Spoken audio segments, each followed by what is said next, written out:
Drop लेने के बाद एक क्वेश्चन, क्या मेरा इस बार होगा या नहीं, बहुत ज्यादा घूमता है दिमाग और फिर धीरे धीरे कंफ्यूजन और एंजाइटी हमें घेरने लग जाती है। आई होप इस चीज से आप भी गुजर रहे होंगे, जिससे बचने के लिए फिर आपने YouTube पे सर्च किया होगा how to crack JEE Mains 2026 in 5 months। अगर आपको उसके बाद ये वीडियो मिली है तो खुश हो जाइए, क्योंकि मैं इस वीडियो में पूरा रोड मैप देने वाला हूं of next 5 months for chemistry, जो कि मेरे बहुत सारे स्टूडेंट्स ने अपनाया और अब वो बेस्ट एनआईटीज एंड आईआईटीज में पढ़ रहे हैं। क्या आप लोग तैयार हैं? एंड पे मैं एक बोनस टिप भी देने वाला हूं जिसे हर कोई टॉपर यूज करता है, तो वीडियो बहुत ही ज्यादा यूजफुल होने वाली है आप लोगों के लिए। आइए डिस्कस करते हैं अपना रोड मैप। पूरे रोड मैप को मैंने 4 पॉइंट्स के अंदर डिवाइड किया है, जैसे कि आप देख पा रहे होंगे। हर एक पॉइंट एक दूसरे से कनेक्टेड है, तो एक एक करके हर एक पॉइंट को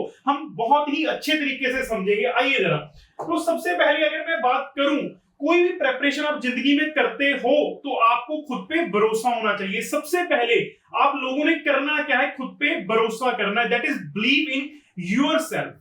क्योंकि अक्सर हम देखते हैं ड्रॉपर स्टूडेंट्स ज्यादातर कामयाब क्यों नहीं हो पाते, क्योंकि वो खुद पे डाउट करते रहते हैं। उन्होंने खुद को ऑलरेडी एक फेलियर मान रखा है। जब भी कोई उन्हें बोलता है ड्रॉपर, तो उन्हें ऐसा लगता है अपने फेलियर हैं हम, फेलियर होने का एहसास होता है। तो मैं आज एक चीज आपसे कह देना चाहता हूं, आप ड्रॉपर्स नहीं, आप चैंपियंस हो, चैंपियंस। आप फोड़ोगे, ठीक है? अगर घर वालों ने आप पे भरोसा करके आपको दोबारा प्रेपरेशन करने का एक मौका दिया है, अगर जिंदगी ने आप लोगों को एक मौका दिया है प्रेपरेशन करने का, तो आप क्यों डाउट कर रहे हो खुद पे? सबसे पहले तो अपने आप पे पूरा कॉन्फिडेंस रखिए कि हाँ मैं कर सकता हूं। इन 5 महीनों में मैं अपनी जर्नी को इतना शानदार करूंगा, इतनी पूरी जी जान से मेहनत करूंगा कि मैं इस एग्जाम को क्रैक करके ही रहूंगा। और अपना गोल जेईई एडवांस रखिए, तो जेईई मेन तो आपको बिल्कुल हलवा लगेगा। अपने आप में कॉन्फिडेंस रखिए, ठीक है जी?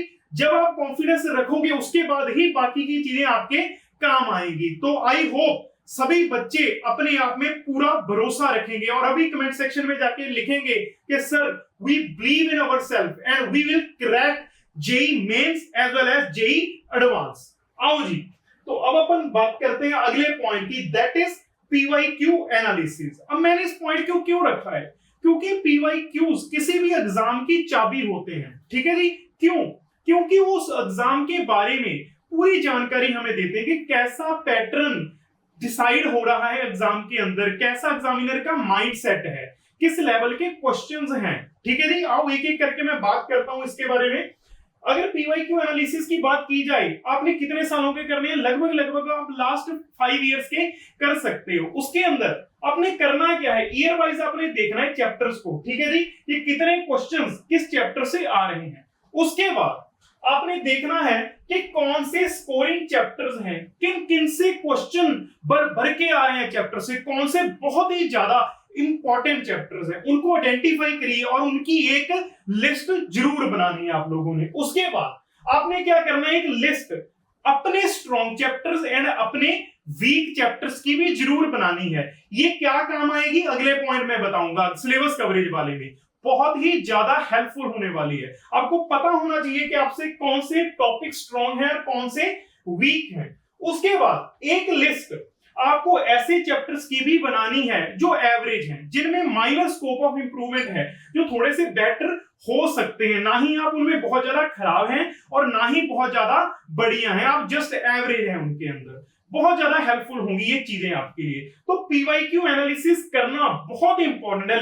लगभग आपका सिर्फ 1 दिन जाएगा इसको करने में, पर हेल्प ये इतनी करेगा आपको कि आपकी प्रेपरेशन को इस लेवल से यहां तक ले जाएगा, ठीक है जी? जब भी कोई क्लास में चैप्टर स्टार्ट होगा तो आपको पहले से पता होगा कि इस चैप्टर में से कौन सी चीजें एग्जामिनर पूछता है, कौन से टॉपिक को मैंने बहुत सीरियसली सुनना है, किसके क्वेश्चंस ज्यादा लगाने हैं। तो बहुत अहमियत है इसकी, ठीक है जी? आओ जरा अब अपन बात कर लेते हैं अपने अगले पॉइंट की, दैट इज सिलेबस कवरेज, ठीक है जी? पीवाईक्यू एनालिसिस कर लिया हमने। उसके बाद अब बात करेंगे अपन सिलेबस कवरेज की। जो सिलेबस होता है ये दोनों स्टूडेंट्स के लिए मैंने अलग अलग रखा है। एक स्टूडेंट्स वो होंगे जो इस वीडियो को देख रहे होंगे जो ऑलरेडी किसी कोचिंग में, चाहे वो ऑनलाइन हो चाहे ऑफलाइन हो, इनरोल होंगे, और दूसरे स्टूडेंट्स ऐसे होंगे जिन्होंने सेल्फ स्टडी करने का निश्चय किया होगा। तो दोनों के लिए बातें करेंगे। सबसे पहले मैं बात करने वाला हूं बेटा जी कि जो कॉमन पॉइंट्स हैं दोनों स्टूडेंट्स के लिए, चाहे आप कोचिंग कर रहे हो चाहे आप सेल्फ स्टडी कर रहे हो। ठीक है जी, ध्यान से सुनिएगा। आपको लगभग लगभग एक मंथ बेसिक्स पे बताना है। सर ऐसा क्यों? सर बेसिक बातें क्यों? हम ऑलरेडी देख के तो आए हैं एग्जाम, हमें बेसिक्स तो आते हैं। अगर बेटा आते होते तो बाकी के चैप्टर्स भी आपको अच्छे से आते होते, पहले तो आपका एग्जाम बहुत बढ़िया जाता। तो आपको एक बार दोबारा से एक मंथ पूरा अपना बेसिक्स पे देना है और अपनी फाउंडेशन को इतना स्ट्रॉन्ग कर लेना है कि आने वाले टॉपिक्स, जो भी एडवांस टॉपिक्स होंगे, उनमें आपको कोई दिक्कत ना आए। तो बेसिक टॉपिक्स को मास्टर करना बहुत ही ज्यादा इंपॉर्टेंट है। अगर मैं केमिस्ट्री की बात करूं तो कौन कौन से ऐसे चैप्टर हैं? That is basic inorganic. अगर ये आपको आएगा, दैट इज क्वांटम नंबर्स वगैरह, electronic configuration, shapes of orbitals, तो आपको आगे की चीजें समझ आएंगी। इलेक्ट्रॉनिक कॉन्फ़िगरेशन से पीरियोडिक प्रॉपर्टीज, पीरियोडिक प्रॉपर्टीज के बाद आपको समझ आएगा केमिकल बॉन्डिंग। ये हो गए बेसिक चैप्टर्स। ठीक है जी, केमिकल बॉन्डिंग अगर आपको ये तीनों चीजें आती हैं तो आप सीख पाओगे जीओसी। ठीक है जी, उसके बाद फिजिकल का अलग मामला चलता है, पर उसमें भी सिर्फ एक ही चैप्टर होता है, दैट इज मोल कंसेप्ट, जो आना चाहिए, जो औरों से कनेक्टेड होता है। अदरवाइज बाकी टॉपिक्स इतने कनेक्टेड एक दूसरे से नहीं होते। तो मोल कंसेप्ट क्योंकि कहां-कहां यूज होता है, आपका यूज होगा ये सॉल्यूशंस के अंदर, और उसकी कुछ चीजें आपकी इलेक्ट्रो में भी यूज हो जाती हैं। ठीक है जी, तो ये कुछ बेसिक चैप्टर्स हैं जो आपको करने हैं, और ये दोनों स्टूडेंट्स के लिए कॉमन पॉइंट है मेरे बच्चे। ठीक है जी, उसके बाद अगर मैं बात करूं तो आपको जो अपना सिलेबस है वो 31 दिसंबर तक किसी भी हालत में कंप्लीट करना ही करना है। ठीक है जी, क्या इतनी बातें पल्ले पड़ रही हैं? हाँ या ना? आओ जरा। अब अगर मैं बात करूं, ये तो अपन ने कॉमन पॉइंट्स की बात कर ली। अब जो स्टूडेंट्स कोचिंग में हैं उन्होंने इसके अलावा एक महीना बेसिक्स पे बिताने के बाद बाकी का क्या करना है? उनको सिंपली अपने टीचर पे ट्रस्ट रखना है। अगर आप अपने टीचर पे ट्रस्ट रखोगे तो आपको बहुत मदद मिलेगी। क्यों? क्योंकि उन्होंने जो भी टॉपिक्स की सिलेक्शन की होगी, जो भी सीक्वेंस बनाया होगा, उन्होंने अपने एक्सपीरियंस से बनाया होगा और वो आपके लिए हेल्पफुल होगा। आपने उन्हीं को फॉलो करना है और उनकी स्पीड को मैच करने की कोशिश करनी है। अगर एक चैप्टर क्लास के अंदर कंप्लीट हो रहा है तभी उसको करो, तभी उसका टेस्ट दो एट एग्जैक्ट टाइम, जिस टाइम पे वो रखा जा रहा है। स्पीड फॉलो करनी है आपको टीचर्स की। ठीक है जी, उसके बाद अगर आप सेल्फ स्टडी कर रहे हो तो मेरे इस मेथड को जरूर अपनाना। कैसे करोगे? तो आपको एक सेट बनाना है चैप्टर्स का। कैसे? एक रखोगे स्ट्रॉन्ग चैप्टर, पीवाईक्यू एनालिसिस वाला अब काम आएगा मामला। एक स्ट्रॉन्ग चैप्टर, उसके बाद एक एवरेज चैप्टर, फिर एक वीक चैप्टर। इस तरह से एक सेट के अंदर आप अपने चैप्टर्स को कवर करते जाओगे और आप देखोगे कि आपके चैप्टर्स बेहतरीन हो रहे हैं, कॉन्फिडेंस भी आ रहा है आपके अंदर। क्या सर थ्योरी करना सफिशिएंट रहेगा? क्या इस थ्योरी को करने के बाद मैं ये मान लूं कि मेरा चैप्टर कंप्लीट हो गया है? नहीं बेटा जी, क्योंकि अगर आप क्वेश्चंस नहीं करोगे तो आपका चैप्टर वो कंप्लीट नहीं माना जाएगा, क्योंकि आप फिर आगे आपको दिक्कतें आती रहेंगी क्वेश्चन सॉल्व करने में। इसके लिए फिर अब जरूरी हो जाता है क्वेश्चंस की सिलेक्शंस करना। क्या सर सारे ही क्वेश्चंस कर लूं? क्या सर मैं सारी ही बुक्स लगा दूं? इतना टाइम आपके पास नहीं है। आपके पास सिर्फ और सिर्फ अभी 5 महीने हैं जिनके अंदर आपको थ्योरी करनी है, क्वेश्चंस भी करने हैं और टेस्ट भी देने हैं। तो आपको क्वेश्चंस की सिलेक्शन बहुत ध्यान से करनी पड़ेगी। सबसे पहले आपको करने हैं जी जेईई मेंस के पीवाईक्यूज। ठीक है, एटलीस्ट 5 इयर्स के तो करके ही जाओ। उसके बाद अपने मॉड्यूल या डीपीपीज जो भी आपके पास है, जो भी मटेरियल है, उसको सॉल्व करने की कोशिश करो टॉपिक वाइज। ठीक है जी, उसके बाद जेईई एडवांस के पीवाईक्यूज भी आपको करने हैं। कौन से? सिर्फ एमसीक्यूज, एमएसक्यूज आप नहीं करोगे। ठीक है जी, सिर्फ और सिर्फ क्या करोगे? एमसीक्यूज। एनईटीवी मैंने हटा दिए हैं, आपने सिर्फ और सिर्फ एमसीक्यू करने हैं। तो ये करने के बाद आपका एक चैप्टर कंप्लीट माना जाएगा जब आपने थ्योरी की और उनके ये क्वेश्चंस कवर किए। क्या सर इतने से भी काम बन जाएगा? क्या मेरी इतने से अच्छी रैंक आ जाएगी? नहीं आएगी, क्योंकि अभी भी आप एक इंपॉर्टेंट पॉइंट मिस कर रहे हो अपनी प्रेपरेशन का, that is test and revision. Test बहुत ज्यादा इंपॉर्टेंट है कि आपने जो सीखा है कि आपको पल्ले पड़ा है या नहीं पड़ा है। ठीक है, एग्जाम में आप कैसा परफॉर्म कर पाओगे, तो उसके लिए टेस्ट बहुत ज्यादा जरूरी हो जाते हैं। इसीलिए आपने वीकली टेस्ट देने हैं, मिनिमम 1 और मैक्सिमम 3।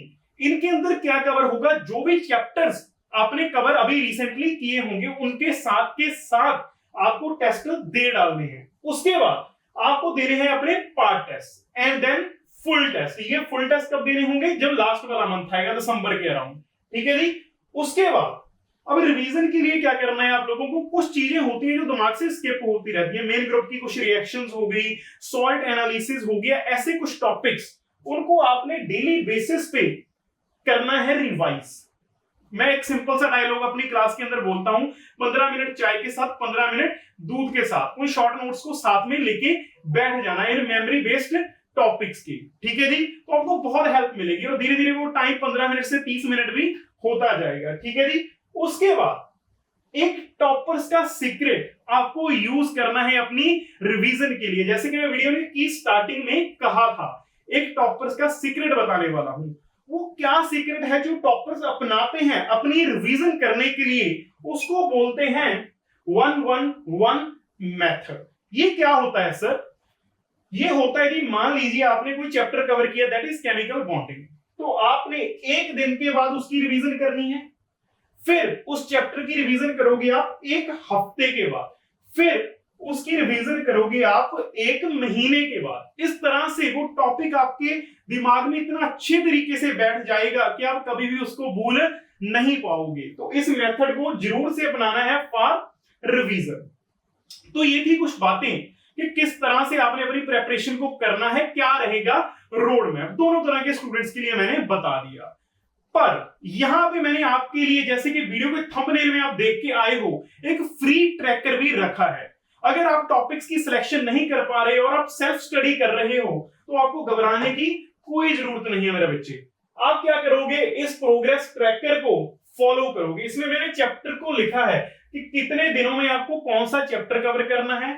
यहां पे आपको फिर इसको क्या करना है, प्रिंट आउट लगा के अपनी दीवार पे लगा लेना निकाल के। तो यहां पे आपको करना है, थ्योरी डन हो गई तो टिक लगाओ, फिर क्वेश्चंस डन हो गए टिक लगाओ, फिर चैप्टर का टेस्ट दे दिया टिक लगा दो। उसके बाद 1 डे रिवीजन करी है, यस टिक, 1 वीक रिवीजन टिक, 1 मंथ रिवीजन टिक। इस तरह से आपकी प्रेपरेशन बहुत ही ज्यादा बढ़िया हो जाएगी। आई होप आपने इस वीडियो के अंदर पूरा रोड मैप देखा होगा कि किस तरह से आपको प्रेपरेशन करनी है। अगर आप लोगों ने यहां तक वीडियो पूरी देखी है तो आप लोगों को कांग्रेचुलेशंस, क्योंकि आप लोग सीरियस हो अपनी प्रेपरेशन के लिए और आपको आगे बढ़ने से कोई भी नहीं रोक सकता। बस आपको अपने आप पे भरोसा रखना है और याद रखना है, आप ड्रॉपर्स नहीं चैंपियंस हो, चैंपियंस। और ऐसे ही आगे बढ़ते रहना और पूरी जी जान से अपनी इस प्रेपरेशन को करना है। फ्यूचर के लिए आपको बहुत बहुत कांग्रेचुलेशंस, क्योंकि मुझे पता है आप जेईई मेंस एंड एडवांस दोनों फोड़ने वाले हो।